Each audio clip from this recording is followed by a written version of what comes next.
श्री अडवीश स्वामी गुरुवर्याय सनातन धर्मो धारणकारणाय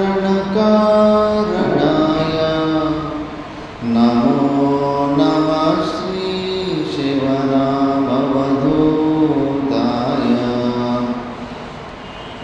गीतामन्दिरस्य संस्थापकाय गीतायज्ञप्रारम्भिताय श्री शिवरामवधूतशिष्यवर्याय नमो नमः श्री अडवीशाय नमो नमः श्री अडवीशाय। మొదట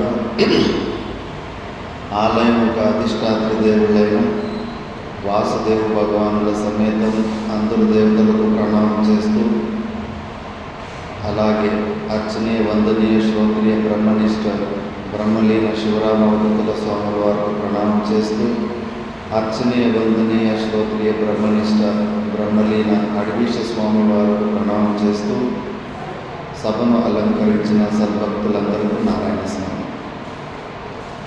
మనము గత కొన్ని రోజుల నుంచి గీతాయజ్ఞం మనం జరుపుకుంటున్నాం. ఇందులో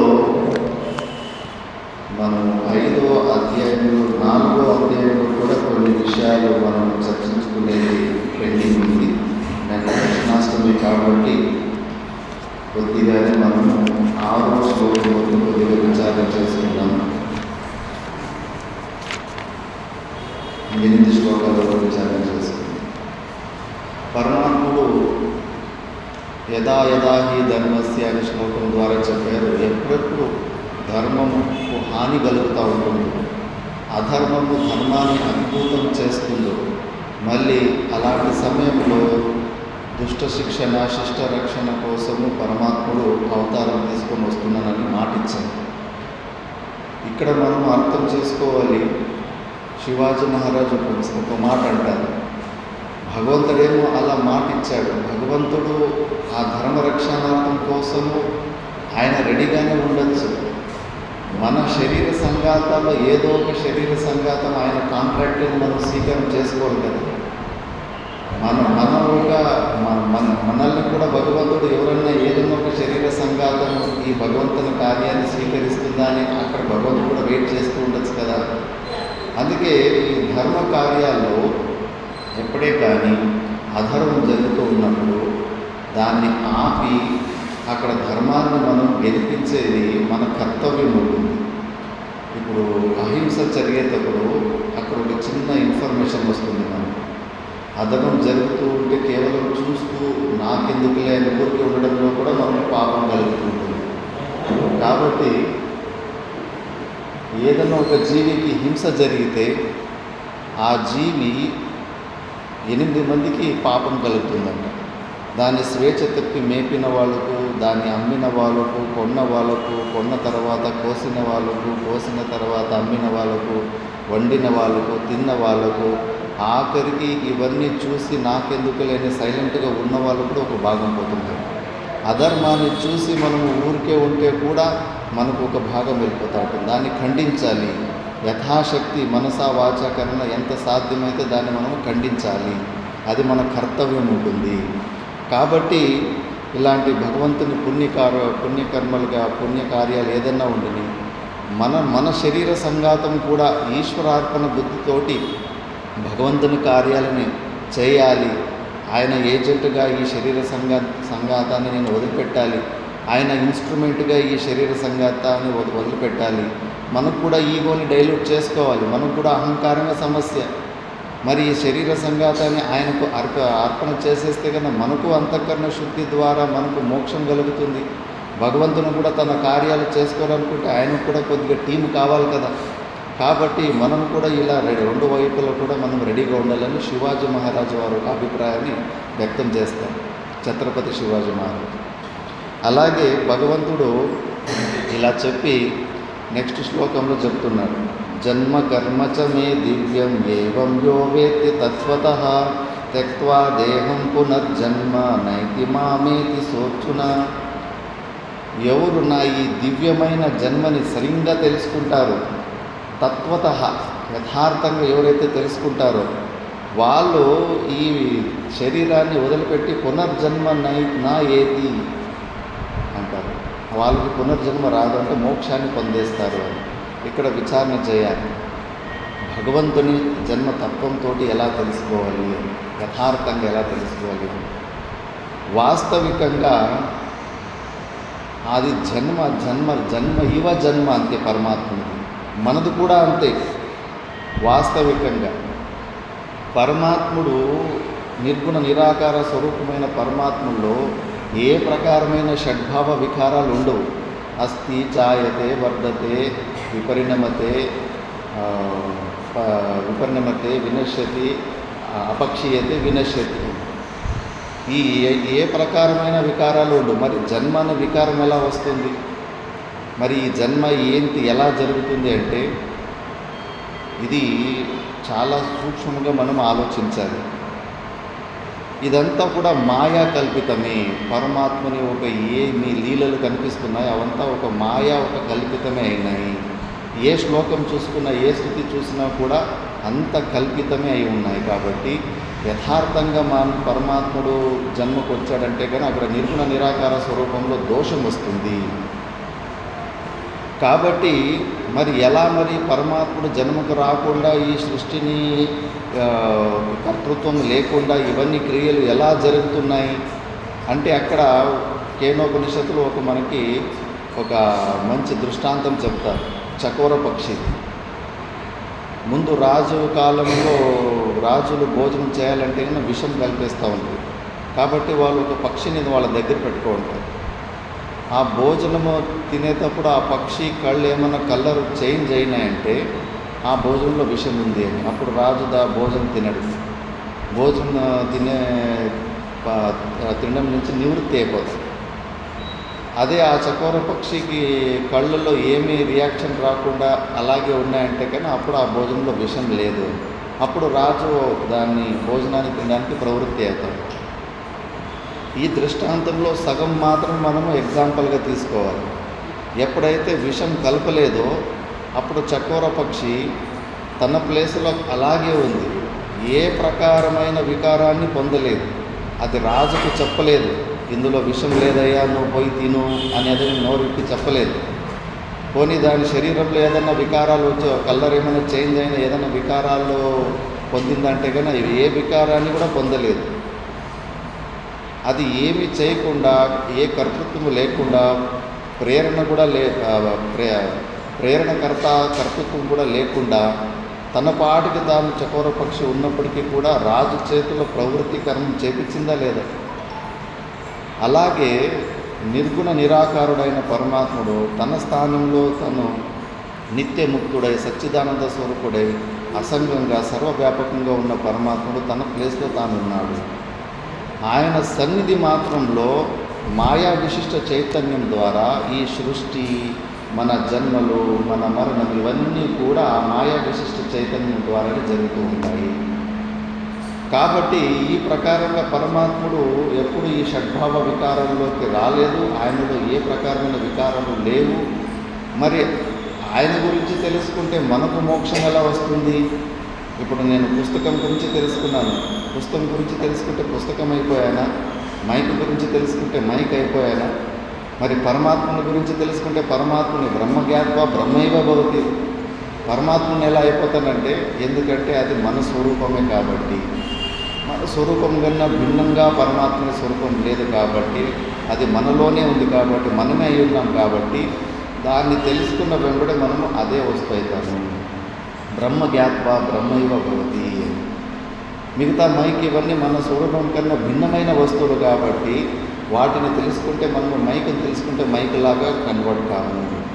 కాబట్టి ఇక్కడ పరమాత్ముడు ఎవరైతే దీన్ని తత్వతః వేత్తి, నా ఈ రహస్యమైన ఈ దివ్యమైన ఈ అవతారాలని ఈ జన్మలను కూడా ఇలా యథార్థంగా ఎవరైతే తెలుసుకుంటారో, తెలుసుకుంటే వాళ్ళకు పునర్జన్మ ఉండదు అంటారు. అంటే ఇది మహావాక్యం ఇది కూడా జీవబ్రహ్మ ఐక్యం గురించి ఎక్కడెక్కడ ఏ వాక్యాలు చెప్తుంటాయి అవన్నీ కూడా మహావాక్యాలు. కాబట్టి ఇక్కడ జ్ఞాన విషయం గురించినే ఎక్కువ ప్రతిపాదన ఉంది. మళ్ళీ దీనికి ప్రూఫ్ కూడా చూపిస్తారు. వీతరాగభయ క్రోధ మన్మయా మాముపాశ్రితా బహవో జ్ఞాన తపసా పూతా మద్భావమాగతా. ఎవరైతే రాగాన్ని వదిలిపెట్టేశారో, మనకి అనుకూలంగా ఏదన్నా వస్తువు విషయాలున్నా వ్యక్తులున్నా వాళ్ళ మీద మనకు రాగం ఉంటుంది, అటాచ్ ఉంటుంది. మళ్ళా ప్రతికూలంగా ఉండి మళ్ళా అనిశ్చయంగా ఏదన్నా సిచ్యువేషన్ ఉన్నప్పుడు భయం వేస్తూ ఉంటుంది. ద్వితీయాద్వై భయం భవతి. మనకన్నా భిన్నంగా ప్రపంచంలో కొద్దిగా ఇది ఉదరమపి అంతరమస్తి చేతి కొద్దిగా కూడా స్లైట్గా మనకన్నా భిన్నంగా ప్రపంచంలో ఏదైనా ఉందంటే దాని నుంచి మనకు భయం ఉంటుంది. మళ్ళా క్రోధం, ఎవరు మనకి అనుకూలం లేకుండా ప్రతికూలంగా ఉంటారో, మనసా వాచ కర్మన మన మీద అటాక్ చేస్తూ ఉంటారో వాళ్ళ మీద క్రోధం ఉంటుంది. ఇవి 3 వీతరాగ భయ క్రోధ, ఇవి 3 లేని జీవన్ముక్త స్థితిలో ఉన్న మహాపురుషులు మన్మయ మాముపాశ్రిత, నన్ను ఆశ్రయించిన వాళ్ళు ఒకరు కాదు 2 కాదు, బహువో జ్ఞాన తపసా పూత మద్భావమాగత. ఎంతోమంది ఇలా నన్ను తెలుసుకొని తత్వము ద్వారా నన్నే పొందినారు అని చెప్పేసి కృష్ణ పరమాత్మ చెప్తున్నారు. కాబట్టి ఇది చాలా సర్టిఫైడ్ ప్రోడక్ట్, సర్టిఫైడ్ కాన్సెప్ట్ అని చెప్పేసి, ఏదో కొత్త ఎక్స్పెరిమెంట్ చేస్తారని చాలామంది ఇలా పొందారని చెప్పేసి. మళ్ళా యథామాం ప్రపద్యంతే తాంస్తతైవ భజామ్యహం మమ వర్తమాను వర్తంతే మనుష్యా భారత సర్వశః. ఎవరు ఎలా పరమాత్మని ఎంత ఫ్రీక్వెన్సీ లెవెల్లో మనము అర్థం చేసుకుంటామో అలాగే భగవంతుడు కనిపిస్తూ ఉంటాడు. ఎందుకంటే ప్రతి ఒక్కటి కూడా దృశ్య వస్తువు ఏదన్నా గురించి మనకు ప్రపంచంలో దేని గురించైనా మనకు ఒక జ్ఞానం అవుతుంది అంటే కూడా అది దృశ్యకోటికి వచ్చేస్తుంది. జ్ఞానవత్వం దృశ్యత్వం. కాబట్టి ఏదైనా ఉండొచ్చు.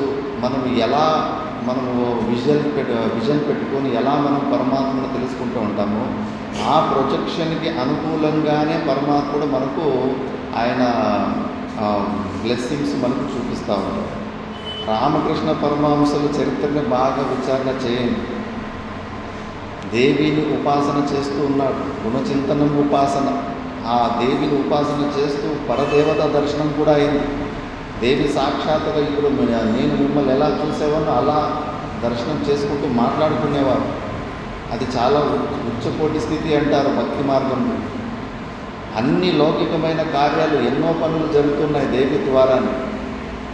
అయినప్పటికీ ఆ పరమానంద స్థితి, అలం వృత్తి, ధన్యోహం కృతకృత్యత ఇవి రాలేదు. రోజు సాయంత్రం సూర్యాస్తమైనప్పుడు ఓని అమ్మ అంటూ పొరలాడేవాడంటే, పొరలాడాలంటే అలా ఇలా కాదు, పొరలాడుతుంటే శరీరంలో రక్తం కారేదండి.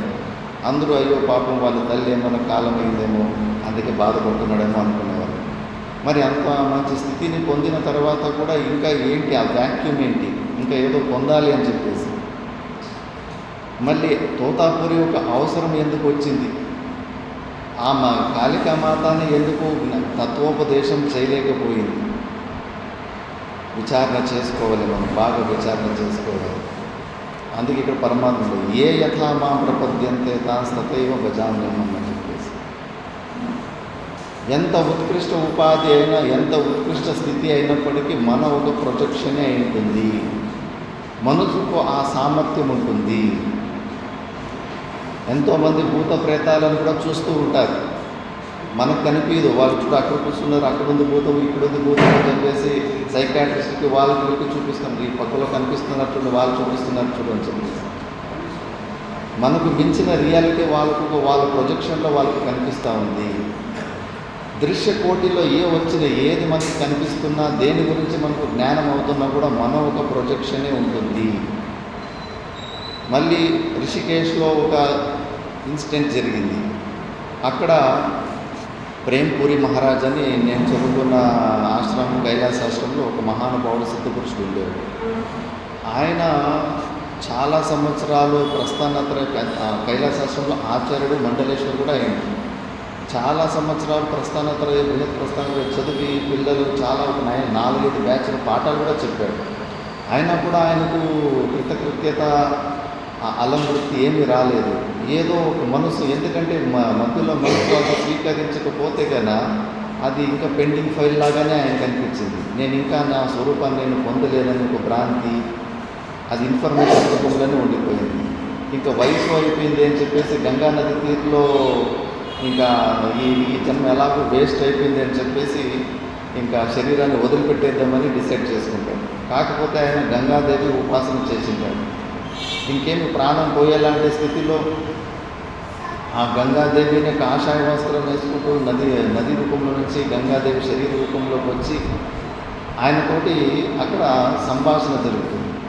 ఆ సంభాషణలో న్యాయము తర్కం సహితంగా యుక్తుల ద్వారా ఆయనకు ఈ తత్వజ్ఞానం గురించి, అక్కడ అద్వైత సిద్ధి గ్రంథాల్లో ఉన్న తత్వాల గురించి, నువ్వు అదే ఉన్నావు, నువ్వు నిత్యముక్తుడిగా అయినావు అని అక్కడ నిరూపణ చేస్తుంది.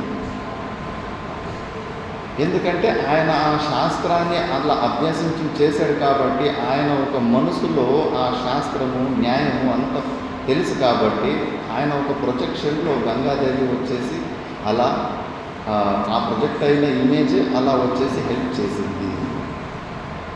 రామకృష్ణ పరమహంసలకి అలా జరగలేదు. కాళికాదేవి అలా న్యాయం గురించి మళ్ళీ తర్కశాస్త్రం గురించి వచ్చి అక్కడ జ్ఞానబోధ చేయలేదు. కాకపోతే అది బ్యాక్గ్రౌండ్లో ఆ పరమాత్మ ఒక శక్తి, అచింతనీయ శక్తి, అలాంటి యోగ్యమైన గురువు తోతాపురి ఒక సంయోగం కలిగింది. ఆయన ఉపాసన బలం వల్ల తోతాపురి లాంటి శ్రేష్టమైన గురువు ఒక సంయోగం కలిగింది కాబట్టి ఆ తోతాపురి ద్వారా మళ్ళీ ఆయన జ్ఞానాన్ని పొందారు. అందుకే మనము ఎక్కడే కానీ ఉపాసనలో కానీ చాలా అక్కడ రిజిడిటీ ఉండకూడదు. అంతఃకరణ శుద్ధి కోసము సింగిల్ పాయింటెడ్నెస్, మనసు ఒక సింగిల్ పాయింటెడ్నెస్ రావడానికి ఎంత అభ్యాసం చేసుకోవాలో అంతవరకు చేసుకున్న తర్వాత మళ్ళీ తత్వంలోకి జ్ఞాన విచారంలోకి రాకపోతే అది కూడా ఒక ప్రకారమైన అబ్స్టాకల్ అయి ఉంటుంది. పరమాత్ముడు సాక్షాత్ చెప్పండి, ఏ యథామాం ప్రపద్యంతే తాస్తతైవ భజామ్యహం. ఎవరు నన్ను ఎలా అప్రోచ్ అవుతారో నేను అలాగే వాళ్ళకు కనిపిస్తూ ఉంటాను. కాబట్టి ఎంతోమంది నిష్కామ కర్మయోగ మార్గంలో కూడా భగవంతుని ఒక మాటలు విని శ్రద్ధగా అదొక్కటే చేసుకుంటూ ఉంటారు. ఆ ఒక్క ఆలంబనంతో చేసుకుంటూ అంతఃకరణ శుద్ధిని పొందిన తర్వాత జ్ఞానం కొద్ది సమయంలోనే అయిపోతుంది, శ్రద్ధతోటి చేశారు కాబట్టి. కొంతమంది జ్ఞాన మార్గంలో పూర్వజన్మలోనే అవన్నీ భక్తి ఉపాసనలు నిష్కామ కర్మలు చేసుకున్నారు కాబట్టి వాళ్ళు ఈ జన్మలో స్టార్టింగ్ నుంచినే ఈ విచారంలో రుచి ఉంటుంది, ఇంట్రెస్ట్ ఉంటుంది, శ్రద్ధ ఉంటుంది. కాబట్టి వాళ్ళు ఈ బ్రహ్మ విచారంలోనే ఏది అంతఃకరణ శుద్ధి కొద్దిగా పెండింగ్ ఉంటుందో దాన్ని పూర్తి చేసుకుంటారు. బ్రహ్మ విచారంలో కూడా ఎక్కువ పుణ్యం వస్తూ ఉంటుంది. ఈ శ్లోకం ప్రతిసారి నేను చెబుతూ ఉంటాను. స్నాతం తేన సమస్త తీర్థ సలిలే సర్వాపి దత్తావని యజ్ఞానాంచ సహస్రమిష్టమఖిల దేవాచ సంపూజితా సంసారాంచ సముద్రిత స్వపితరస్ త్రైలోక్య పూజోప్యసౌ యస్య బ్రహ్మ విచారణే క్షణమపి స్థైర్యం మనః ప్రాప్నుయాత్. యస్య క్షణమాత్రేన బ్రహ్మ విచారేణ, ఒక్క క్షణం బ్రహ్మ విచారంలో ఎంత పుణ్యం ఉంటుందంటే స్నాతం తేన సమస్త తీర్థ సలిలే, మొత్తము పుణ్య నదులలో అంతా స్నానం చేస్తే ఎంత పుణ్యం వస్తుందో, సర్వాపి దత్తావని సకల పృథివీని దానం చేస్తే ఎంత పుణ్యం వస్తుందో, సకల అఖిల దేవతలను మనం పూజ చేస్తే ఎంత పుణ్యం వస్తుందో, అఖిల కర్మకాండలో ఉన్న ఎన్ని యాగ యజ్ఞాదులు చేసిన ఎంత పుణ్యం వస్తుందో, పితృదేవతలకు తర్పణాదులు పెట్టడం వల్ల వాళ్ళకు మనకు ఆశీర్వాదం చేసే సామర్థ్యము, శాపం పెట్టే సామర్థ్యం కూడా ఉంటుంది. పితృదేవులు కూడా ఉద్ధారం అవుతారు, మళ్ళీ వాళ్ళ ఆశీర్వాదం కూడా లభిస్తుంది. కేవలం ఒక్క క్షణం బ్రహ్మ విచారం చేస్తే అంత పుణ్యం వస్తుంటుంది. ఒక్క క్షణం బ్రహ్మ విచారం అంటే మనకు ఉన్న టూల్స్ మనసు బుద్ధే. వాటి ద్వారా పరమాత్మను మనం ఆబ్జెక్టిఫై విషయీకరణం చేయలేము, మైకను తెలుసుకున్నట్టుగా తెలుసుకోలేము. కేవలం మనం ఇండికేట్ చేసుకోవచ్చు. బోధం ప్రతిబోధ విదితం మతం అని చెప్పేసి ఒక బుద్ధి వృత్తి ఇంకో బుద్ధి వృత్తిలో కూడా జరుగుతున్నది మనకు రెండు కూడా సాక్షి రూపంలో తెలుస్తున్నాయి. కాబట్టి ఒక నిత్యమైనది వెనకాల ఏదో ఉంది. ఆ చైతన్యం ఉండడం వల్ల నా బుద్ధి కూడా పనిచేస్తూ ఉంది, నా ఇంద్రియాలు కూడా పనిచేస్తున్నాయని చెప్పేసి ఇలా అదే బుద్ధి ద్వారా లక్షితం చేసుకోవాలి. ఆ ఒక్క క్షణము మనకు కేవలం మన స్వరూపం గురించి లక్షితమైతే దాన్ని ఒక్క క్షణం బ్రహ్మ విచారణ అంటారు. ఒక్క క్షణం బ్రహ్మ విచారణలో అంత మహాపుణ్యం ఉంటుంది. కాబట్టి జ్ఞాన విచారం చేస్తూ కూడా స్వాధ్యాయం చేస్తుంటూ వింటూ కూడా మొత్తం అన్నీ కూడా అక్కడే వాళ్ళకి ఏది అంతఃకరణ శుద్ధి పెండింగ్ ఉన్నో అది కూడా పూర్తి అయిపోయేసి ఇలా నిష్కామ కర్మయోగం చేసుకున్న వాళ్ళు కూడా అంతఃకరణ శుద్ధి ద్వారా జ్ఞానము ద్వారా ఇలా జ్ఞాన విచారంలో ముముక్షువులు కూడా మోక్షాన్ని పొందాలని కోరుకున్న ముముక్షులు కూడా సర్వకర్మ సన్యాసాన్ని చేసి శ్రవణ మన నిధిధ్యాసనాల ద్వారా అంతఃకరణ శుద్ధిని పొంది జ్ఞాన విచారం ద్వారా స్వరూప జ్ఞానాన్ని పొందాలని భగవంతుని ఒక ఆదేశం ఉంది. ఇలా ఇద్దరు కూడా ఇలా ఆ మోక్షాన్ని పొందుతారని పరమాత్ముడు చెబుతున్నారు. మళ్ళీ కాంక్షంతం కర్మణాం సిద్ధిం యజంత ఇహ దేవతాః క్షిప్రం హి మానుషే లోకే సిద్ధిర్భవతి కర్మజ. ఎవరు ఇలా నా ఆజ్ఞని శిరసా శ్రద్ధతోటి పాలిస్తారో వాళ్ళకు తప్పకుండా చాలా ఫాస్ట్గా వాళ్ళకు అంతఃకరణ శుద్ధి కలుగుతుంది. కర్మజ నిష్కామ కర్మం ద్వారా ఏదైతే అంతఃకరణ శుద్ధి ఉందో అది చాలా ఫాస్ట్గా అంతఃకరణ శుద్ధి కలుగుతుంది. మనం నిన్నే విచారణ చేసుకున్నాం. అసంభావన, సంశయ భావన, విపరీత భావన, ఈ 3 ప్రకారాల భావనలు మన అంతఃకరణంలో ఉండడమే అంతఃకరణలో అశుద్ధి. అవి శ్రవణము చేస్తూ ఉంటే ప్రమాణగత సంశయాలు పోతాయి. మననము న్యాయ గ్రంథాల ద్వారా బ్రహ్మసూత్రము, పంచదశ లాంటి గ్రంథాలు చదువుతూ ఉంటే ప్రమేయగత అనుమానాలు పోతూ ఉంటాయి. మళ్ళీ భగవద్గీత లాంటి గ్రంథాలు చదువుతూ ఉంటే విపరీత భావన మళ్ళీ ఏదైతే పరిచ్ఛిన్న భావంలోకి నేను జీవుడు అనే భావంలోకి వస్తూ ఉంటామో ఆ విపరీత భావన పోయి మన స్వరూపంలో మనం నిలుస్తామని పరమాత్ముడు ఈ ప్రకారంగా నిష్కామ కర్మయోగం చేస్తే అలాంటి అంతఃకరణ శుద్ధి మనకు కలుగుతుంది అని చెబుతున్నారు. దాని తర్వాత చాతుర్వర్ణ్యం మయా సృష్టం గుణకర్మ విభాగశః తస్య కర్తారమపి మాం విద్ధి అకర్తారమపి అవ్యయం. చాతుర్వర్ణ్యం 4 వర్ణాలని నేనే మయా సృష్టం గుణకర్మ విభాగశః బేస్డ్ ఆన్ గుణాస్ కర్మాస్ నేను 4 వర్ణాలుగా విభజించాను అని చెప్పేసి. ఇప్పుడు కూడా చూడండి, గవర్నమెంట్లో కొత్త జాబులు అనౌన్స్ చేస్తున్నారు. ఎక్కడెక్కడ ఏమేమి వేకెన్సీ ఉన్న జాబులే వాళ్ళు అనౌన్స్ చేయడానికి వీలుంటుంది. అందుకే సృష్టిని ప్రారంభించేటప్పుడు బ్రహ్మదేవుడు కేవలం బ్రాహ్మణుని ఉత్పన్నం చేశాడు, సృష్టి పని జరగలేదు. మళ్ళీ క్షత్రియుల్ని ఉత్పన్నం చేశాడు, అయినా సృష్టి పని జరగలేదు. వైశ్యుని సృష్టించాడు, అయినప్పటికీ కూడా పెండింగ్ లాగానే సృష్టికరణ పని జరగలేదు. శూద్రుల్ని ఎప్పుడు సృష్టి చేశాడో అప్పుడు కంప్లీట్ అయింది ప్రాసెస్. ఇప్పుడు కూడా మనము యుక్తి ద్వారానే విచారిద్దాం. ఒక బ్యాంకులోనే కానీ ఒక బ్రాహ్మణోత్తముడు లాగా ఒక మేనేజర్ ఉండాలి, క్షత్రియుడు లాంటి ఒక సెక్యూరిటీ గార్డ్ ఉండాలి, వైశ్యుల్లాగా బ్యాంక్ ఎంప్లాయీస్ ఉండాలి, శూద్రుడిలాగా ఫస్ట్ డివిజన్ క్లర్క్ ఉండాలి. 4 ప్రకారాల మనుషులు ఉంటేనే ఏ కార్యమైనా సిద్ధికి వస్తుంది. మన ఆశ్రమంలోనే విచారిద్దాం. అందరూ పూజలు పునస్కారాలు చేసుకుంటా ఉంటే ఆశ్రమము రక్షణకి ఎవరు ఉండాలి, ఆశ్రమాన్ని క్లీన్ ఎవరు చేయాలి, భోజనం ఎవరు చేయాలి, ఎవరు వడ్డించాలి, వడ్డించిన ఎంగిలి విస్తలు ఎవరు తీయాలి. ఒకే ప్రకారమైన మనుషులు ఉంటే ఎక్కడ ఏ పని జరగదు. ఇంట్లో కూడా అంతే.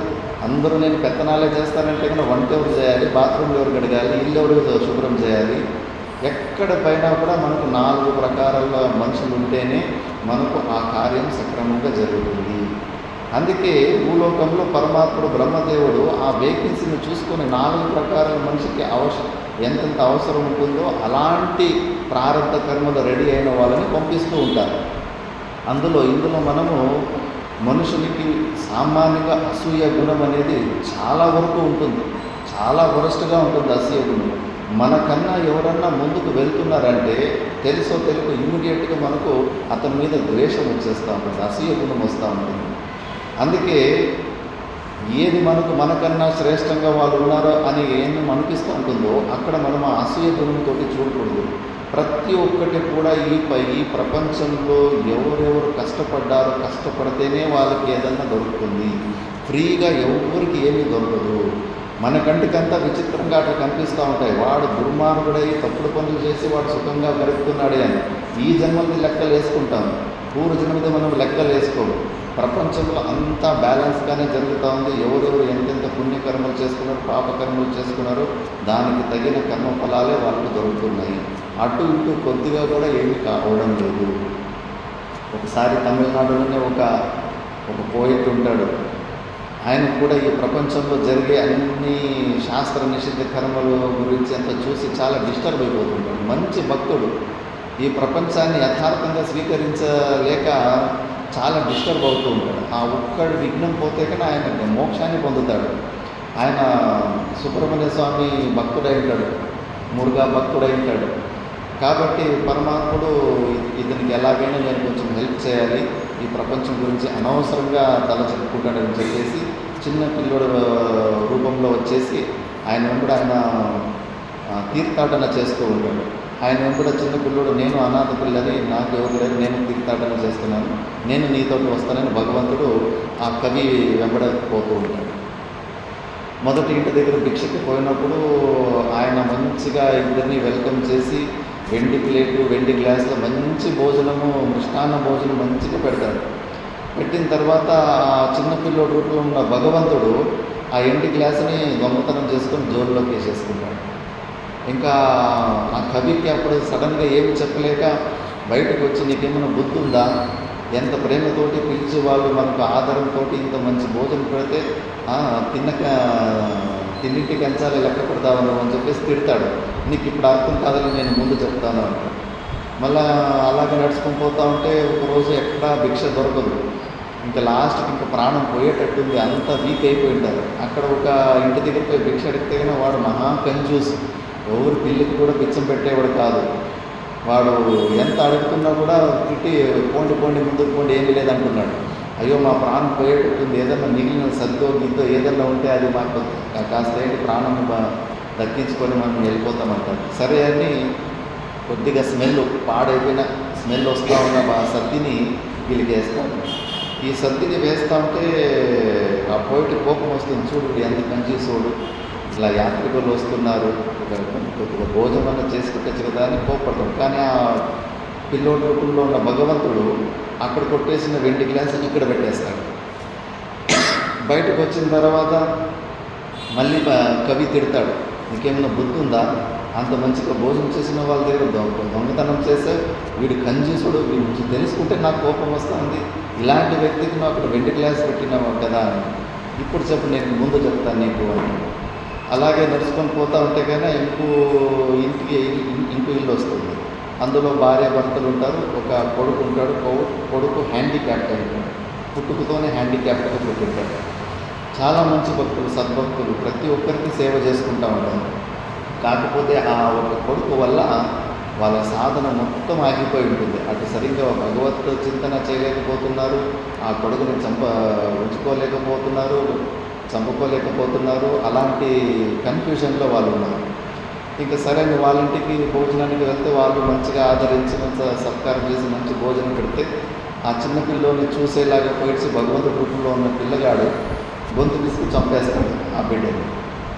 ఇంకా కవికి అప్పుడు విపరీతంగా కోపం వచ్చేస్తుంది, ఇదేమిది ఇలా చేసాడని చెప్పేసి.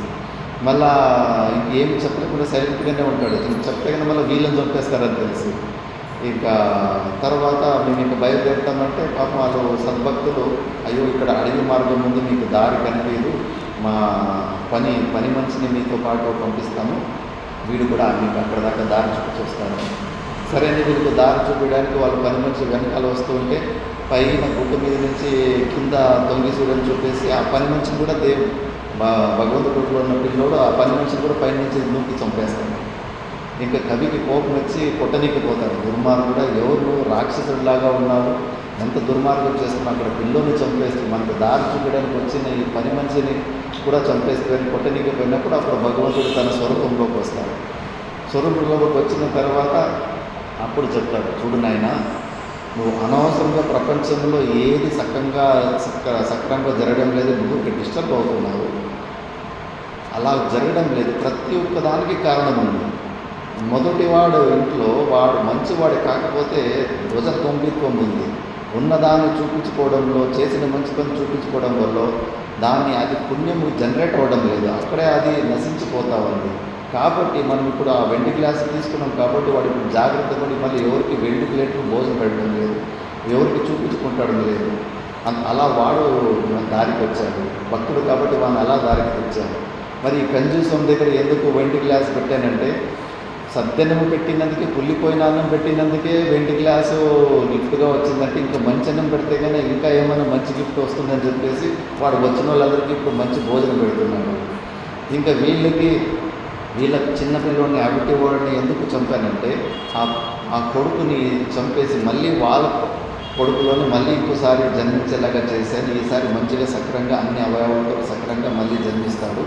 వాళ్ళు తల్లిదండ్రులు కూడా వాడి వల్ల వాడి సేవ చేసుకోలేక పాపం వాళ్ళు కూడా అలసిపోయినారు.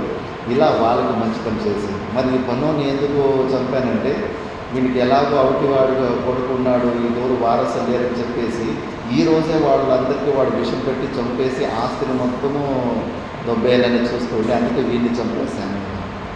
ఇలా మన కంటికి ఏది సరిగ్గా జరగడం లేదు అని మనకు అనిపిస్తూ ఉంటుంది.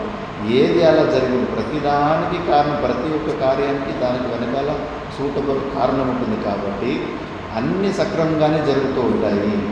పరమాత్ముడు కూడా అంతే. ఇలా ప్రపంచంలో 4 ప్రకారాల మనుషులు ఉండాలి. కాబట్టి బ్రాహ్మణోత్తముడు లాంటి ఒక మంచి గైడెన్స్ ఇచ్చేలాంటి ఒక వ్యక్తి కావాలి. క్షత్రియుడిలాగా మనల్ని రక్షించడానికి ఒక వ్యక్తి కావాలి. వైశ్యుల్లాగా వ్యవసాయము వ్యాపారం చేయడానికి కొంతమంది కావాలి. శూద్రులాగా ఎంప్లాయీస్ లాగా జాబ్ చేయడానికి కూడా అందరూ కావాలి. ఇలా 4 ప్రకారాల మనుషులు ఉంటేనే సృష్టి క్రమము సక్రంగా ఉంటుంది. కాబట్టి ఆ వేకెన్సీ ఎంతెంత వేకెన్సీ ఉంటుందో అలాంటి వాళ్ళనే అక్కడ ఈ భూలోకంలోకి అలా పంపిస్తూ ఉంటాడు పరమాత్ముడు. వాళ్ళు ఒక గుణ కర్మ విభాగం చేసి, అందుకే చూడండి ఇప్పుడు ఏ కంపెనీ పైన ఎక్కడ పైన 4 ప్రకారాల్లో టాలెంట్ ఉన్న వాళ్ళు ఉండే ఉంటారు. అందుకే ఒకరికొకరు అసూయ పడుకోకుండా మనం చేసుకున్న పుణ్యపాప కర్మల వల్ల ఏదైతే మనకు ఏ వర్ణంలో మనం పుట్టింటామో దానిలో సంతృష్టి పడి అందులోనే మనం సాధన చేసుకోవచ్చు. మోక్షం ప్రతి ఒక్కరికి దొరుకుతుంది. ఎవరికి ఇలాంటి ఒక వర్ణానికి దొరుకుతుందని నేను అందరూ ఎవరైనా ఇంకా ఎక్కువ ఫెసిలిటీస్ శాస్త్రంలో శూద్రులకే ఉన్నాయి. వాళ్ళు ఎక్కువ స్నానం కూడా చేయాల్సిన అవసరం లేదు. కొన్ని అనిష్ట భక్ష్యాలు తింటే కూడా వాళ్ళకు దోషం లేదని ఎన్నో మనుస్మృతిలాంటి ఎన్నో ప్రమాణాలు ఉన్నాయి. మళ్ళీ కాబట్టి వాళ్ళు ఇంకా కేవలం మళ్ళా పురాణాల ద్వారా, కేవలం స్టోరీల ద్వారా పుణ్యకర్మలు చేసుకుంటూ ఉంటే చాలు. వాళ్ళు స్వర్గం మాత్రం 100% వాళ్ళకి పక్క. ఎందుకంటే వాళ్ళు ఇప్పుడు ఎవరైనా కానీ జాబులే చేస్తున్నారు కాబట్టి వాళ్ళకి ఎక్కువ ఏమి నియమాలు కాబట్టి కేవలం ఏదో ఒక చోట జాబ్ చేసుకుంటుంటే కానీ శాస్త్ర ప్రకారం అయితే 100% వాళ్ళకు స్వర్గం ఫిక్స్. ఇంకా వైశ్యులు అంటారా కొంచెం కఠినత ఉంటుంది. మనం సంపాదించిన 6 భాగాలు 120 రూపాయలు సంపాదిస్తే 20 రూపాయల భాగము దాన ధర్మాలు చేసుకోవాలి. అది ఆ పాలకు జరగడం లేదు కాబట్టి వాళ్ళు దాన్ని పూర్తి చేసుకోలేదు కాబట్టి స్వర్గం నుంచి చిక్కులయ్యే ఛాన్స్ ఉంటుంది. ఇంకా క్షత్రియులంటే ఇప్పుడు మిలిటరీ ఇవన్నీ వచ్చేసింది కాబట్టి దానికి ఆ గుణము ఎవరిలో ఉత్పన్నమవుతుందో వాళ్ళు అలాంటి దానికి వెళ్తూ ఉంటారు. ఇంకా బ్రాహ్మణోత్తములు అంటారా, చాలా తపశ్చర్య ఉండాలి. నా భోగాయ ఇదం శరీరం అంటారు. బ్రాహ్మణుల శరీరం భోగాల కోసం రాలేదు, తపశ్చర్య కోసమే వచ్చింది అని చెప్పేసి చాలా స్ట్రిక్ట్గా ఉంటుంది. అంత నియమాలతోటి ఒక్క పూట సంధ్యావందనం తప్పినా కూడా ఎంతో ప్రాయశ్చిత్తాలు చేసుకోవాల్సి ఉంటుంది. కాబట్టి తపోమయమైన జీవితం గడపాలి. కాబట్టి పైన వర్ణాల్లో మోక్ష సాధన చాలా కఠినం. చాలా ఈజీగా ఉన్నది శూద్రవర్ణంలో ఉన్న వాళ్ళకి చాలా ఈజీగా ఉంటుంది. అయినా కూడా ఇప్పుడున్న దేశకాల పరిస్థితుల్లో ఆ డిఫరెన్సెస్ కూడా లేదు. ఇప్పుడు అన్ని భేదభావాలు ఎంతోమంది భారతదేశంలో మీరు పెట్టుకొని ఇలా భేదాలు ఉన్నాయి, ఈ మతంలో డివిజన్ ఉంది, భేద బుద్ధి అంటారు. ఇక్కడేమో దోషాలు చూపిస్తారు. మరి మీరు పనిచేసే కంపెనీలలో ఫస్ట్ డివిజన్ క్లర్క్కి మేనేజర్కి ఒకే శాలరీ ఇవ్వగలరా? ఒకేలాగా ట్రీట్మెంట్ ఇవ్వగలరా? అక్కడ మాత్రము డివిజన్ కావాలి, అన్నీ సపరేట్ కావాలి. భగవంతుడు చేస్తే మాత్రం అక్కడ దోషాలు చూపిస్తారు. కాబట్టి ఇదంతా మూర్ఖత్వమే. అంతే సమ్మానం మాత్రం ప్రతి ఒక్క వర్ణము ప్రతి ఒక్క వర్ణాన్ని ఒకరికొకరు సమ్మానం ఇచ్చుకుంటూ ఉండాలి. భేదభావాలు సృష్టించుకోకూడదు, అసూయ పడకూడదు. ప్రతి ఒక్కటి కూడా మనం పూర్వజనంలో చేసుకున్న పుణ్యకర్మల వల్ల పాపకర్మల వల్ల మనకు ఈ పరిస్థితి వచ్చింది. ఉన్న దాంట్లో సంతృష్టి పడాలి. ఆ శ్లోకం కూడా వస్తుంది, యదృచ్ఛ లాభ సంతుష్ట అని చెప్పేసి ముందు. ఏది మనకు లభించిందో దానితోటి సంతృష్టి పడంలోనే ఉంది అసలైన సీక్రెట్. శాంతి అక్కడే దొరుకుతుంది. ఎప్పుడు మన దగ్గర లేని దాని గురించి మనం ఊరికే దాన్ని వ్యాక్యూమ్ పెంచుకొని అది కావాలనుకుంటే చాలా డిస్టర్బ్ అయిపోతుంది. ఉన్న దాంట్లో మనం తృప్తి పడితే చాలు. ఇంకా శాస్త్రాన్ని సూక్ష్మంగా పరిశీలన చేస్తే శరీర నిర్వహణకు కేవలం ప్రాణరక్షణార్థ కోసం కొద్దిగా దొరుకుతూ ఉంటే చాలు, ఇంకేమీ అవసరమే లేదు మనకు. శ్రవణ మన నిధ్యాసన చేసుకోవడానికి ఈ శరీరంలో ప్రాణం నిలవడానికి ఎంత అవసరమో అంత పరిశ్రమ చేసుకుంటే చాలు. ఇంకంతా కూడా ఎక్స్ట్రాలో మనం లోకవాసనల ద్వారా అటు ఇటు చూసి, అదేమో ఎలకల రేస్ అంటే ర్యాట్ రేస్ అంటారు కదా, ఆ ర్యాట్ రేస్లో మనము బాగా వేస్తున్నాం. కాబట్టి వాళ్ళు ఇల్లు కట్టాలంటే నేను ఇల్లు కట్టాలి, వాళ్ళు కారు కొనాలంటే నేను కారు కొనాలి. ప్రతిదీ కూడా ఆ రేసులో ఇరుక్కొని మనము అవసరం లేని కూడా అవసరమని అనుకుంటున్నాం. కాబట్టి మనకు ఉన్న దాంట్లోనే మనం సంతృష్టి చేయాలి. ఇది భగవంతుని ద్వారానే ఇలా చేయబడింది. దాని తర్వాత నమాం కర్మాని లింపంతి నమే కర్మఫలే స్పృహ ఇతి మాం యోగి జానాతి కర్మభిర్న సబధ్యతే. చాలామంది మా పూర్వాశ్రమంలో ఉన్న అన్నయ్య కూడా ఎప్పుడు కోపమైంది. ఎందుకు చేశాడు ఈ భగవంతుడు ఈ సృష్టి? ఏం బాగుంది ప్రపంచంలో? ఏదో సృష్టి చేసేవాడు అందరికీ హాయిగా ఇంకా మంచిగా చేయాలి కదా, స్వర్గంలాగా అంతా ఇలా డిజైన్ చేయాలి కదా. ఆయనకేమో చల్లాటము, అదేమో పిల్లికేమో చల్లాటము, ఎలకకు ప్రాణ సంకటం అన్నట్టు. ఎందుకు చేశాడు ఈ సృష్టి అని ప్రశ్న. అప్పుడు మన నాన్న దగ్గర కూడా సమాధానం లేదు. కానీ ఇక్కడ పరమాత్మ చెప్తున్నాడు, నమాం కర్మాని లింపంతి నమే కర్మ ఫలే స్పృహ. జీవులు చేసే పుణ్యపాప కర్మలు అసలు భగవంతునికి టచ్ కావు. ఇప్పుడు సూర్యుడు ఒక్కడే ఉంటాడు. మనం కింద 1000 బకెట్లు కింద పెట్టింటాం. ఆ 1000 బకెట్లో ఇలా చూస్తే కానీ 1000 బకెట్లో కూడా ఒక్కొక్క దాంట్లో ఒక్కొక్క సూర్యుడు 1000 సూర్యులు కనిపిస్తారు. అలాగే ఉన్నది ఒకటే ఒక నిర్గుణ నిరాకార స్వరూపమైన పరమాత్ముడు. మనము మాయతోటి అవిద్య ఉపాధి ద్వారా మనము అనేక జీవుల్లాగా మనము భ్రాంతితోటి మనం అనేక జీవులమని భేద బుద్ధితోటి మనకు అలా కనిపిస్తూ ఉంది. కింద బకెట్లో చూస్తే 1000 సూర్యులు, పైన చూస్తే ఒకే సూర్యుడు. ఇప్పుడు ఆ బకెట్లో అన్నింటినీ కొంచెం షేక్ చేయండి, ఆ బకెట్ లోపల ఉన్న సూర్యుడు కూడా అల్లాడుతూ ఉంటాడు. 1000 బకెట్లో ఉన్న సూర్యుడు అల్లాడుతున్నప్పటికీ పైన ఉన్న సూర్యుని చూడండి, అస్సలు కదలకుండా ఉంటాడు. అలాగే ఈ జీవంలో మనం ఆ బకెట్ లోపల ఉన్న ప్రతిభ మురుగుడున్న సూర్యుడే మన జీవభావం. ఈ జీవభావంలో ఏమైనా సుఖ దుఃఖాలు ఏమి జరిగినా కూడా ఎలాగైతే బింబు రూపంలో ఉన్న సూర్యుడు డిస్టర్బ్ కాకుండా ఉంటాడు, అలాగే నిర్గుణ నిరాకార స్వరూపుడైన పరమాత్మునికి ఈ సుఖ దుఃఖాలు అసలు ఆయనకు టచ్ కావు. ఇవన్నీ కూడా మనము ఈరోజు సుఖ దుఃఖాలు అనుభవిస్తున్నామంటే దానికి బాధ్యతలు మనమే. పరమాత్ముని మీద అక్కడ మనము తిట్టుకోకూడదు. ఇది ఇప్పుడు పాము తాడు పడింది అక్కడ, ఆ తాడుని పాములాగా మనం చూసుకొని హార్ట్ అటాక్ తెచ్చుకొని పోలీస్ కంప్లైంట్ ఇస్తే కనుక ఆ తాడే పామును సృష్టించి నాకు హార్ట్ అటాక్ తెప్పించిందని పోలీస్ కంప్లైంట్ ఇస్తే ఎంత మూర్ఖత్వం అనిపిస్తుంది. ఆ తాడుని పోయి అడిగితే ఎందుకు నువ్వు పామును సృష్టించావంటే, పోవయ్యా నాకేం తెలుసు, నా పాటికి నేను పడి ఉన్నాను, నీకు నువ్వేమో ఊహించుకొని నేను ఉత్పన్నం చేశానని ఆరోపణ చేసి బెదిరి నా మీద కంప్లైంట్ ఇస్తావా, నాకు తెలియదు, ఏం సంబంధం లేదు పోని ఆ తాడంటుంది. ఇది కూడా అంతే. మనం చేసుకున్న కర్మలకు మనమే బాధ్యత. ఇది చాలా సూక్ష్మంగా విచారించాలి. ఇది ఒక్కొక్క అధ్యాయం ఒక్కొక్క గంటలో విచారణ చేసేది కాదు, ఒక్కొక్క శ్లోకం ఒక్కొక్క గంట సేపు విచారణ చేసేలాంటి శ్లోకాలు ఇవి. కాబట్టి అది కూడా చెప్పేస్తున్నాడు, నాలో ఇలా నేను మయా సృష్టివా, నా ద్వారా ఇవన్నీ 4 వర్ణాలు సృష్టింపబడ్డాయని నేను చెప్పినప్పుడు సడన్గా నాలో మళ్ళీ కర్తృత్వ భోక్తృత్వాలు ఆరోపణలు చేసుకోకండి, నాకు సంబంధం లేదు అన్నట్టుగా. ఇంతకుముందే చకోర పక్షి దృష్టాంతం చెప్పాను. ఎలా అంత వికారాన్ని పొందకుండా ఎలా రాజు చేతిలో భోజనము చేపించే పని చేపించిందే లేదా? అందులో విషం లేదని తెలిసి రాజు చక్కెర పక్షులు ఏమాత్రం వికారం లేదు, అది కూర్చున్న చోట అలాగే ఉంది. ఒక మాట కూడా చెప్పలే, రాజు నువ్వు భోజనం తినవయ్యా అని. దాని కంటిలో రియాక్షన్ వికారాన్ని కూడా పొందలేదు. అయినప్పటికీ కూడా దానికి అలాంటి ప్రవృత్తిని రాజు చేతిలో భోజనం తినేలాగా చేపించిందా లేదా? అలాగే నిర్గుణ నిరాకార స్వరూపం ఆయన సన్నిధి మాత్రంలో మాయా విశిష్ట చైతన్యం ద్వారా ఈ జగత్తులో ప్రవృత్తి నివృత్తి కర్మలు జరుగుతూ ఉంటాయి. కాబట్టి ఈ కర్మ సుఖ దుఃఖాలు మనకి ఏమున్నా అవి భగవంతునికి అసలు టచ్ కావు. ఏవం జ్ఞాత్వా కృతం కర్మ పూర్వైరపి ముముక్షుభిః కురు కర్మైవ తస్మాత్వం పూర్వతరం కృతం. ఇవన్నీ తెలుసుకొని నువ్వు ఇంత క్లారిటీ ఇచ్చాను కాబట్టి నువ్వు చేస్తున్న కర్మ నుంచి ఎస్కేప్ కావద్దు.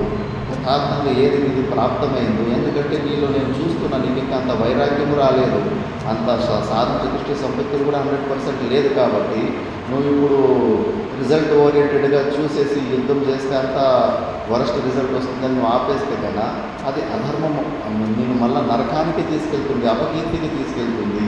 కాబట్టి ఇలాంటి నిష్కామ కర్మయోగం ద్వారా ఇలా జ్ఞానం పొంది జ్ఞాననిష్ట ద్వారా జీవన్ముక్త పురుషులు ఎంతోమంది మోక్షాన్ని పొందినారు. నువ్వు కూడా ఆ మార్గాన్ని అనుసరించి అందుకే నువ్వు యుద్ధం చెయ్యి అని అర్జునుడికి చెబుతున్నాడు.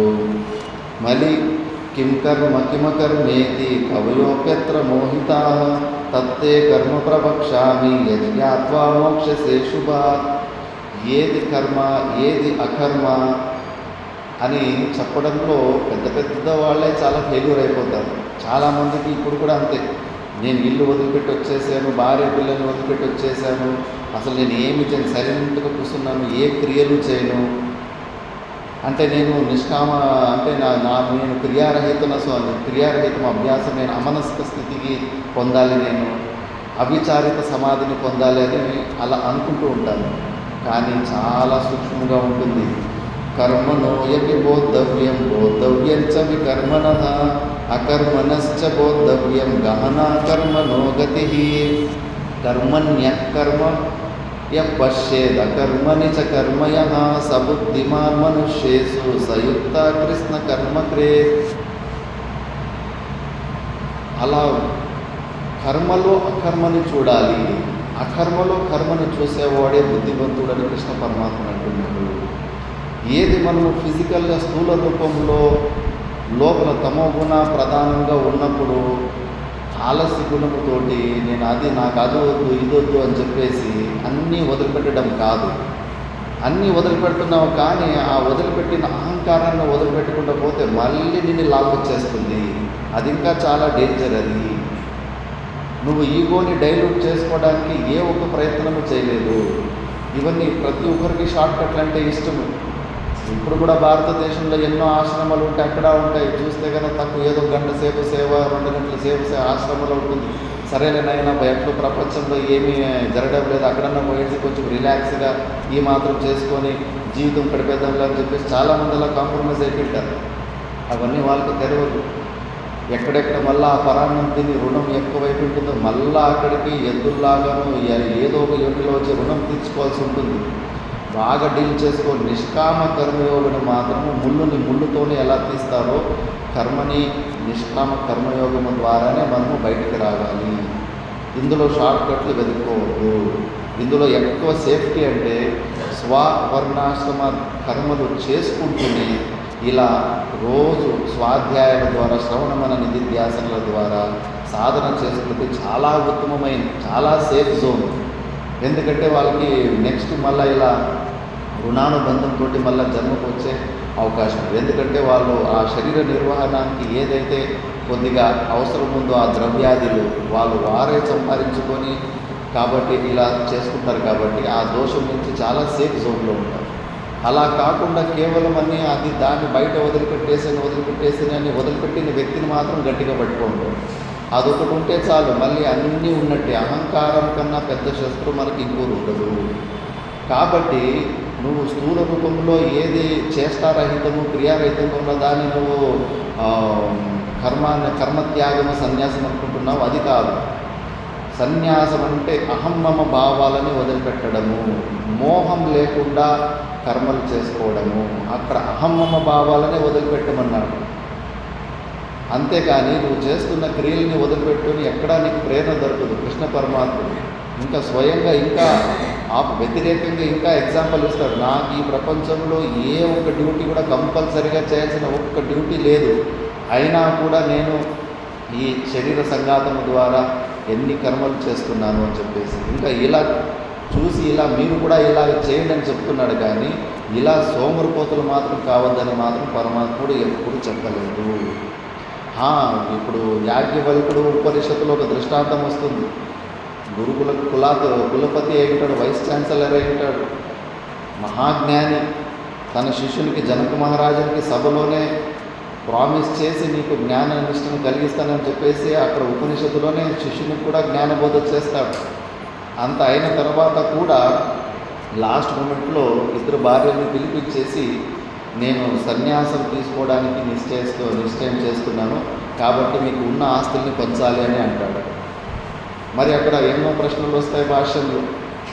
అంత జ్ఞాననిష్ఠలో ఉన్న వ్యక్తి, ఆయనకు సన్యాసం అవసరం ఏంటి? శిష్యునికే జ్ఞానాన్ని ఇచ్చిన వ్యక్తి ఎందుకు వచ్చింది సన్యాసం అంటే జీవన్ముక్తి. ఆయన చేయాల్సిన కర్తవ్యాలను చేసిన తర్వాత జీవన్ముక్తి ఆనందాన్ని ఎక్కువగా పొందడానికి కొద్దిగా క్రియారహితము చేష్టరహితము అంతిమ సమయంలో అవిచార సమాధి అమనస్క స్థితిని ఇలాంటి అభ్యాసాలు చేసుకోవడానికి అలా లాస్ట్ స్టేజ్లో గృహస్థాశ్రమంలోనే ఉన్నాడు. లాస్ట్ స్టేజ్లో అన్ని కర్తవ్యాలన్నీ అయిన తర్వాత లాస్ట్ స్టేజ్లో అలా కూడా సన్యాసం తీసుకోవచ్చు. అది మనకు ఆదర్శమైన జీవితము. కలియుగంలో అయితే ఫస్ట్ బ్రహ్మచర్యాశ్రమంలో ఉండి గృహస్థాశ్రమంలో ఉండి వానప్రస్థాశ్రమంకి వచ్చి తర్వాత సన్యాసం తీసుకోవాలని ఇదే క్రమం ఉంది. మళ్ళీ మధ్యలో నీకు జంపింగ్లు ఎట్లా అంటే కన్నా కేవలం అత్యంత వైరాగ్యం ఉన్నప్పుడు నువ్వు బ్రహ్మచర్య ఆశ్రమం నుంచి సన్యాసాశ్రమానికి వెళ్ళచ్చు. కానీ అలా అనుకుంటారు, అత్యంత వైరాగ్యం ఉంది అనుకుంటారు. కానీ మా గురుగారు చెప్పేవారు మనమంతా బ్యాక్ డోర్ ఎంట్రీలే. వాస్తవికంగా అర్జునుని లక్షణాలు చూస్తే కానీ అర్జునునే నువ్వు ఎలిజిబుల్ కాదు సన్యాసం కానీ తీసి పక్కన పెట్టేశాడు భగవంతుడు. అర్జునుల్లో ఉన్న లక్షణాలు మనకు కొద్దిగా కూడా లేవు. మనకు అనిపించిందంటే నాకు వైరాగ్యం ఉందని వదిలిపెట్టి వచ్చేసాం, కానీ ఏదో బ్యాక్ డోర్ ఎంట్రీలాగా ఎంట్రీ చేసుకొని ఏదో సాధన చేసుకుంటున్నాం అంతే. కాబట్టి ఇది మనం చాలా బాగా విచారణ చేసుకోవాలి. భగవద్గీతలో నాకు తెలిసినట్టుగా భాష సమ్మతంగా నిష్కామ కర్మయోగము మాత్రం ఆ పాటను మాత్రం ఎవరు స్కిప్ చేయకూడదు. అది చేసుకుంటూ అంతఃకరణ శుద్ధిని పొందిన వ్యక్తికి ఈ జ్ఞాన నిష్ట అనేది చాలా తొందరగా వస్తుంది.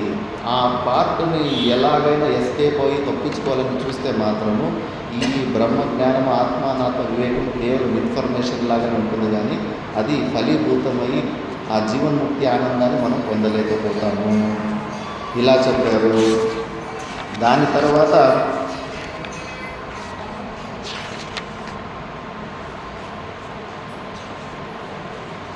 యస్వ సర్వే సమారంభా కామసంకల్పవర్జితాః జ్ఞానాబ్ది దగ్ధకర్మాణం తమాహు పండితం బుధాః.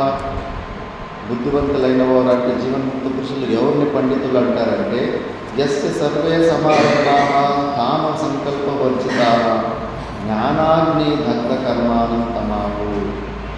కేవలము జ్ఞానం అనే ఒక అగ్ని ద్వారా కర్మము ఎవరైతే దహించి ఉంటారో అంటే అహం మమ భావాలు ఎవరు తొలగించుకో ఉంటారో, ముఖ్యంగా క్రియలు చేస్తూ ఉంటారు జీవన్ముక్తులు. ఇప్పుడు కూడా మన భారతదేశంలో ఎన్ని లోక సంగ్రహార్థం స్కూల్స్, కాలేజెస్, హాస్పిటల్స్ ఎన్ని చేస్తూ ఉంటారు.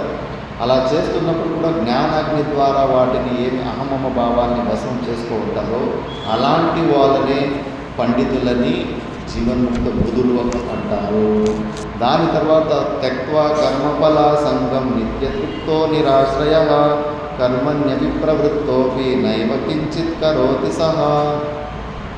ఎప్పుడు మనము కర్మఫలాలు ఒక ఫలాలని ఆశించకుండా కర్మలు చేసే అభ్యాసం చేస్తూ ఉంటాము, కేవలం డ్యూటీ ఓరియంటెడ్గా చేస్తూ ఉంటాము, అప్పుడు ఆ జీవన్ముక్తి స్థితిలో నిత్యతృప్త నిరాశ్రయ ఎప్పుడు తృప్తి ఉంటుంది.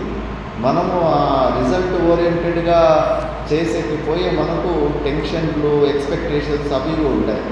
ఎప్పుడు మనము కేవలం డ్యూటీ ఓరియంటెడ్గా భగవంతుని ఒక ఇన్స్ట్రుమెంట్ లాగా ఆయన కర్మను నేను చేస్తున్నాను, ఆయన పని నేను ఈ శరీరం ద్వారా జరుగుతుంది అని చెప్పేసి మనం ఆ ఈగోని డైల్యూట్ చేసుకుంటే వాడికి మళ్ళీ ఏ సమస్యలు ఉండవు. కర్మని అభిప్రవృత్తోపి నయేవ కించిత్ కరోతి సహా, ఆ వ్యక్తి కర్మలు చేస్తున్నప్పటికీ కూడా ఏమీ అతడు చేస్తానే లేడు అని అర్థం. అంటే ఆయనకు అంటుకోదు. అలాంటి కర్మలు మనల్ని బంధించవు. జనక మహారాజు క్షాత్ర కర్మాన్ని, క్షత్రియ కర్మాన్ని జ్ఞాననిష్టలో ఉన్నప్పటికీ కూడా ఆ క్షత్రియ కర్మను చాలా సక్రమంగా జరుపుకుంటూ ఉంటాడు. కాబట్టి మనము కూడా అలాంటి జీవన్ముక్త స్థితిని పొందాలనుకున్నప్పుడు మనము ఫలాన్ని ఆశించకుండా కర్మలు చేసే అభ్యాసం చేసుకోవాలి. నిరాశీర్యత చిత్తాత్మ వ్యక్త సర్వ పరిగ్రహ శారీరం కేవలం కర్మ కుర్వన్నాప్నోతి కిల్బిషం. మళ్ళీ పరివ్రాజక జీవనం చేస్తున్న సన్యాసి మహాపురుషులు వాళ్ళు శరీర నిర్వహణ కోసము భిక్షాటనకు అర్హత ఉంటుంది. అలాంటి భిక్షాటనాది శారీరం కేవలం కర్మ. ఆ భిక్షాటన శరీర నిర్వహణ కోసం, ప్రాణరక్షణ కోసం ఏది కొద్దిగా వాళ్ళలో ఆ క్రియాచేష్టలు జరుగుతూ ఉంటాయి. అది జరుగుతూ ఉన్నప్పటికీ కూడా అలాంటి కర్మలు వాళ్ళని బంధించవు. ఎందుకంటే జ్ఞానాజ్ఞ అనేది స్ట్రాంగ్గా ఉన్నప్పుడు అన్ని దహించి వేస్తుంది. ఒకసారి వివేకానందన్ గురించి వీళ్ళు భక్తులపై రామకృష్ణ పరమహంసకి కంప్లైంట్ ఇస్తారు, మీ శిష్యుడు నాన్ వెజ్ తింటున్నాడు అని చెప్పేసి. కాకపోతే రామకృష్ణ పరమహంసలు పై ఒకటే ఉత్తరం ఇచ్చాడు, వాడు ఏమి చేసినా కూడా వాడి దగ్గర ఉన్న జ్ఞానాజ్ఞ అన్నింటినీ భస్మం చేసేస్తుంది, మీరు మాత్రం దాన్ని ఆదర్శంగా తీసుకోకండి అని చెప్పాడు. ఆ జ్ఞానాజ్ఞ అంత స్ట్రాంగ్గా ఉన్నప్పుడు ఇవన్నీ ఏమి కర్మలు కూడా మనకు అంటుకోవు. వివేకానందుడు విదేశాల్లో పోయినప్పుడు ఆయనతోటి దగ్గరికి క్లోజ్ అవ్వడానికి కూడా ఎవరు ముందుకు రాకపోతూ ఉంటారు. అక్కడ ఒక నియమం ఉంటుంది, వాళ్ళు ఎలా ఆచరణ చేస్తున్నారో వాళ్ళ ఆచరణలోకి మనము కూడా అలాగే ఆచరిస్తే కానీ అప్పుడు మనతోటి స్నేహం చేస్తారు. అలాంటప్పుడు ఒకసారి వైన్ తీసుకోవాల్సిన అవసరం వచ్చింది వివేకానందని. ఆ మాత్రానికి ఆయన ఏదో ఇంద్రియ నిగ్రహం లేక అది భోగాల కోసం తీసుకుని మనం అనుకుంటే అది మన పొరపాటే అవుతుంది. దేశకాల పరిస్థితుల వల్ల జీవన్ముక్తి పురుషులు, గురువులు వాళ్ళు ఆచరించేది మనము, వాళ్ళు చేసేది మనం చేయకూడదు, వాళ్ళు చెప్పేది చేయాలని మన శాస్త్రం చెప్తా ఉంటుంది. వాళ్ళు ఏమి చేసినప్పటికీ కూడా ఉపనిషత్తుల ప్రమాణం ఉంది, వాళ్ళకు అది ఆ కర్మలు అంటారు. భజగోవిందంలో కూడా ఉంది, యోగరతోవా భోగరతోవా సంగరతోవా సంగవిహీనః యస్య బ్రహ్మణి రమతే చిత్తం నందతి నందతి నందత్యేవ భజ గోవిందం భజ గోవిందం గోవిందం భజ మూఢమతే. యోగరతోవా తపశ్చర్యలు చేస్తూ ఉన్నప్పటికీ కూడా భోగరతోవా మనకు అనిపిస్తూ ఉంటుంది, అబ్బా ఏమి భోగ విలాసాలు, ₹1,00,00,000 కార్లో వస్తున్నాడు, ఆశ్రమం చూస్తే 5 స్టార్ హోటల్ లాగా ఉంది, ఎన్నో ఆరోపణలు చేస్తున్నప్పటికీ కూడా యస్య బ్రహ్మని రమతే చిత్తం, ఎవరి మనసు ఆ బ్రహ్మలో రమిస్తూ ఉంటుందో అతడు మాత్రం నందతి నందతి నందత్యేవ. ఇవన్నీ ఏమి కూడా ఆయనకు టచ్ కావు. ఒకసారి ట్రైన్లో ఒక సాధువుకి నిజమైన స్టోరీ జరిగిందట. ఎవరో ఒక భక్తుడు ఎక్కాడు, సాధువు దగ్గర 4 సూట్ కేసులు ఉన్నాయి, భక్తుని దగ్గర ఒకే సూట్ కేసే ఉంది. ఇంకా మొదలే అసూయ బుద్ధి ఎక్కువ ఉంటుంది. సాధువుల సంపత్తిని చూసి ప్రపంచంలో దాన్ని వికరించే వాళ్ళు, నిందలు చేసేవాళ్ళు విపరీతంగా ఉంటారు.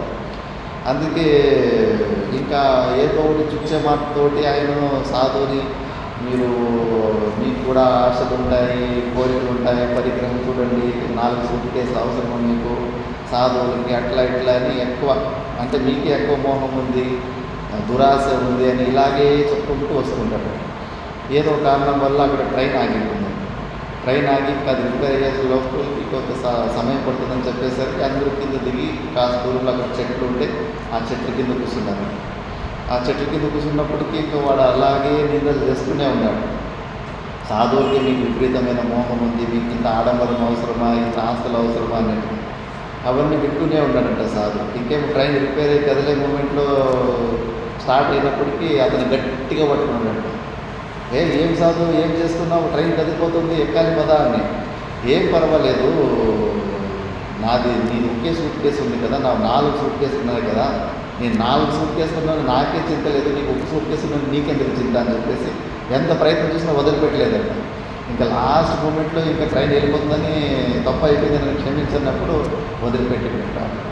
అంటే నాకు 4 సూట్ కేసులు ఉన్నప్పటికీ కూడా నాకు వాటి మీద మోహం లేదు, దాన్ని ఇలాగే వదిలిపెట్టగలను. నీకు ఒక సూట్ కేసు ఉన్నప్పటికి కూడా నువ్వు దాన్ని వదిలిపెట్టలేక ప్రాణ సంకటం వచ్చింది. సాధు సత్పురుషుల దగ్గర ఎంతటి సంపత్తి ఏమున్నా కూడా అది పరోపకారార్థం కోసమే ఉంటుంది. కాబట్టి మనం దాన్ని చూసి అసూయపడకూడదు, ఎందుకంటే వాళ్ళకి ఆ సామర్థ్యం ఉంటుంది. అలాగే ఎంత ఈజీగా వదిలిపెట్టేసి వెళ్ళిపోతారంటే ఆశ్చర్యం అవుతుంది. మా గురువులు తాత గురువులు ఉండ్రి, వాళ్ళు 13 బ్రాంచ్లు ఉంటే సుమారుగా 2000 కోట్ల ఆస్తి.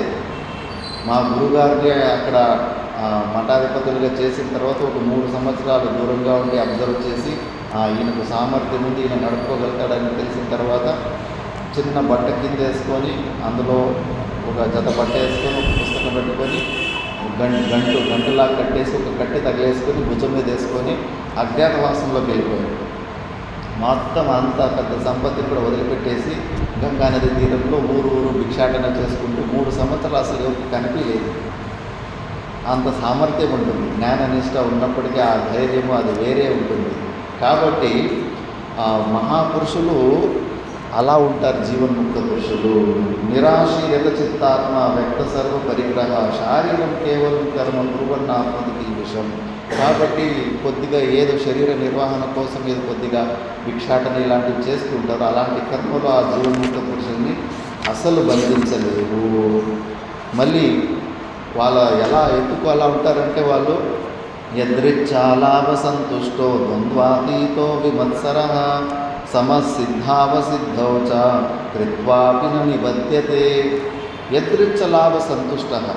ఇప్పుడు మనం బ్యాంకులో డిపాజిట్ ఏమీ పెట్టలేదు, ఊరికే బ్యాంకు బయట పెట్టుకొని నాకు డబ్బులు ఇవ్వండి అని వెయిట్ చేస్తే వారం రోజులు అక్కడ మనం టెంట్ వేసుకుంటే మాత్రం మనకి ఇస్తాడా వాడు?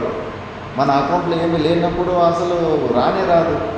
అలాగే పూర్వజంలో మనం ఏదైనా పుణ్యకర్మలో ఏదైనా చేసి ఉంటే కన్నా మనం వద్దనుకున్నా కూడా మన దగ్గరికి వస్తూ ఉంటుంది. అనవసరంగా మనము ఎక్స్ట్రా టెన్షన్ తీసుకొని అనవసరంగా బాధపడుతుంటాం. ఎప్పుడైతే మనకు జన్మ వచ్చిందో 84 సంవత్సరాలు ఎంతో ఒక వయసు నిశ్చయం అయిందో, అన్ని శ్వాసలు బయటికి పోయి లోపల వచ్చే వరకు ఆ ప్రాణం నిలవడానికి ఎంత ఆహారం అవసరమో ఆ ఆహారం కూడా ముందే బుక్ అయిపోయింది, ప్యాకేజే అది. మనకే శ్రద్ధ లేక భగవంతుని మీద ఆ ప్రారంభకరం మీద విశ్వాసం లేక అనవసరంగా టెన్షన్ తీసుకుంటూ ఉంటాం. మిగతాదంతా కూడా కేవలం నిమిత్త మాత్రంగానే మనం చేస్తూ ఉంటాం. కావాలంటే అంత ఆయుష్ను వదిలిపెట్టి చూడండి, మీరు కూర్చోన్న చోటు కూడా అది రాని వస్తుంది ఆ భోజనం. కాబట్టి ఈ జన్మకు మనకి ఏదైతే దొరుకుతూ ఉందో పూర్వజన్మలో చేసుకున్న పుణ్యకర్మల వల్లనే, పుణ్యపాప కర్మల వల్లనే ఈ జన్మలో మనకు అనిపిస్తుంది ఇప్పుడు కష్టపడితే వస్తుందని. ఇప్పుడు కష్టపడితే కాదు, ఇప్పుడు నీ జతలోనే నీ సమానంగా నీ ఊర్లోనే నీలాగా కష్టపడిన వాళ్ళు నీలాగా సక్సెస్ కాకుండా ఉంటారు. కాబట్టి అది పూర్వజన్మలోనే కష్టపడి ఉన్నది. కాబట్టి మనము ఏది మనకు దొక్కిందో దానిలోనే మనము సంతృష్టి పడడంలోనే అక్కడే ఉంది ఇంటెలిజెన్స్ అంతా. ఎప్పుడు మన దగ్గర లేని దాని గురించి చింతలు చేస్తూ ఉంటాము. కాబట్టి ద్వంద్వాతీత విమత్సరః, ఏమి వితౌట్ కంప్లైంట్స్ జీవితం ఎలా గడపాలంటే కన్నా ఒక్క దాని గురించి మనకు కంప్లైంట్ ఉండకూడదు. ఎలా సుఖ నిమిత్తాలు మన చుట్టుముట్టులై సుఖాలు వస్తూ ఉంటాయి, దుఃఖ నిమిత్తాలు కూడా ఎవరు మన చుట్టూ ఉన్న వాళ్ళ వ్యక్తులై మనసా వాచ కర్మన మనకి వస్తూ ఉంటాయి. చుచ్చే మాట్లాడుతుంటారు, నిందిస్తూ ఉంటారు, శారీరక హింసలు చేస్తూ ఉంటారు, మనసుతోటి మనకు చెడు ఆలోచిస్తూ ఉంటారు. ఇవన్నీ మనకు వస్తున్నప్పటికీ కూడా మనము వాటిని ఒక పోస్ట్ మ్యాన్ లాగానే చూసుకోవాలి. ఆ దుఃఖముఖ నిమిత్తాలని సుఖముఖ నిమిత్తాలని కేవలం ఒక పోస్ట్ మ్యాన్ నా కర్మను నాకు తీసుకొచ్చి నాకు ఇస్తా ఉన్నాడు అనే భావనతోటే ఉండాలి. మళ్ళీ కొత్త కర్మ మనం చేసుకోవద్దు. ఇప్పుడు చూడండి, మనమే ఆలోచించండి, మనం దుఃఖము నాకు దుఃఖం వద్దు అని పరమాత్మను కూడా మనం వేడుకుంటున్నాం. ఇప్పుడు ఈ ప్రపంచంలోనే జాగ్రత్త వస్తున్న ఎవరైనా పెద్ద తప్పు చేసేసి ఎవరో ఎమ్మెల్యే కొడుకు ఎవరో ఒక మంచి లాయర్ని పెట్టేసి ఆ శిక్షని పొందకుండా వాడు తప్పించుకుంటే ఎంత బాధ అనిపిస్తుంది మిగతా వాళ్ళకి. చూడు దుర్మార్గుడు అంత పెద్ద తప్పు చేసి పనిష్మెంట్ లేకుండా తప్పించుకున్నాడని అంటారు. అలాగే ఇప్పుడు మనకు దుఃఖం వస్తుందంటే పూర్వజన్మలో మనం ఏదో చేయరాని మనసా వాచా కర్మ ఏదో తప్పులు చేశాము, దానివల్ల మనకి ఇప్పుడు అది దుఃఖం వస్తుంది ఏదో ఒక నిమిత్తం ద్వారా. ఇప్పుడు మాత్రం మనకు ఆ దుఃఖం వద్దు అంటున్నాం. అంటే నేను తప్పు చేశాను, నాకు పనిష్మెంట్ వద్దు అని చెప్పేసి. మళ్ళీ దీన్ని భక్తి, భగవంతుని దగ్గరికి పోయేసి నా దుఃఖాన్ని తొలగించు అని చెప్పేసి భగవంతుని దగ్గరికి వెళ్తూ ఉంటాను.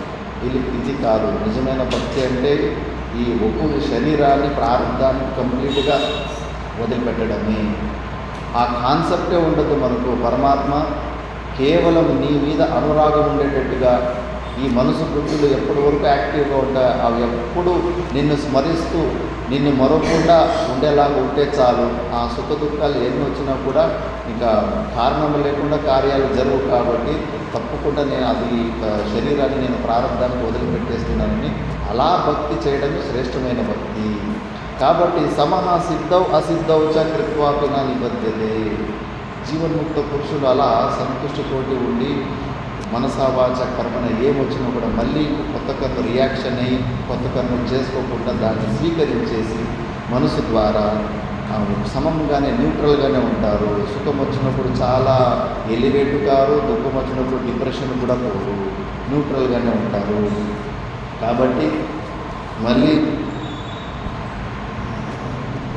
ఇందులో ఒకటి మంచి శ్లోకం ఉంది, అన్నీ మంచి శ్లోకాలే. తద్విద్దే ప్రణిపాతేన పరిప్రశ్నేన సేవయ ఉపదేక్షంతి తే జ్ఞానం జ్ఞానినస్తత్వదర్శినః. ఇక్కడ ముఖ్యంగా భగవద్గీతలో స్టార్టింగ్లోనే ఈ శ్లోకం ఉండాలి, కానీ కాకపోతే మధ్యలోనూ ఉంది. మనము గురువుల దగ్గరికి ఎలా వెళ్ళాలి అన్న విషయం కూడా కృష్ణ పరమాత్మ చెప్పాడు. మనం నిజంగానే ఈ విషయం గురించి ఆత్మనాత్మ వివేకం గురించి మన స్వరూపం గురించి పరమాత్మ గురించి తెలుసుకోవాలనుకుంటే గాన ప్రణిపాతైన పరిప్రశ్నైన సేవయ, శుశ్రూష ద్వారా గురువు దగ్గరికి అప్రోచ్ అవ్వడానికి కూడా ఒక విధానం ఉంటుంది, ఒక ప్రోటోకాల్ ఉంటుంది. అలాగే వెళ్ళాలి గురువుల దగ్గరికి. ఫస్ట్ ప్రశ్నోపనిషత్తులో అప్పుడు చాలా పెద్ద పరీక్షలు ఉంటాయి. అక్కడ గురువుల దగ్గరికి ఆత్మ గురించి తెలుసుకోవాలని పోతారు. బయటనే గేట్ బయటనే నేర్చుకో ఉండాలి. ఆ సమితులు తీసుకొని అక్కడ పోయి ఉంటారు. ఒక్క సంవత్సరమైనా మీరు ఎవరు ఎందుకు వచ్చారు మీకు ఏమి కావాలని ఒక్క మాట కూడా అడగదు, బయటనే ఉండాలి. అంటే వాళ్ళు సమితులను సింబాలిక్గా చూపిస్తున్నారు. మేము ఈ సంసారాన్ని నిస్సారంగా చూసి సమాధి చట్ట సంపత్తుల ద్వారా మేము ఆత్మ మోక్షం గురించి మిమ్మల్ని ప్రశ్న అడగడానికి వచ్చామని అది సింబాలిక్ రిప్రజెంటేషన్ సమిధులు. ఇప్పుడు యుద్ధాలు జరుగుతున్నప్పుడు తెల్ల జెండా మధ్యలోకి తీసుకెళ్ళిపోతే కనుక రాజీకి వస్తున్నాము మాట్లాడుకుందాము అని ఎలా అది ఆ జ్ఞానాన్ని ఇస్తుందో ఈ సమిధులు కూడా అలాంటి జ్ఞానాన్ని ఇస్తుంది. అయినప్పటికీ కూడా పరీక్షిస్తాడు. నీకు నిజంగానే సమాధి చట్ట సంపత్తులు ఉంటే మరి చూద్దాం, ఒక సంవత్సరం అస్సలు మాట్లాడకుండా పోతే కనుక ఏం రియాక్షన్ ఓపిక ఉందా లేదా అని చెప్పేసి అలా విపరీతంగా సాధన చతుష్టయ సంపత్తులు ఉన్నాయా లేదని బాగా పరీక్షించిన తర్వాతనే గురువులు స్వీకరించేసి అది కూడా మళ్ళీ ఏం చెప్తాడు అంత వెయిట్ చేయించిన తర్వాత ఒకవేళ మీరు అడిగే ప్రశ్నకు నాకు ఉత్తరం తెలిసి ఉంటే చెప్తా, లేకపోతే లేదు.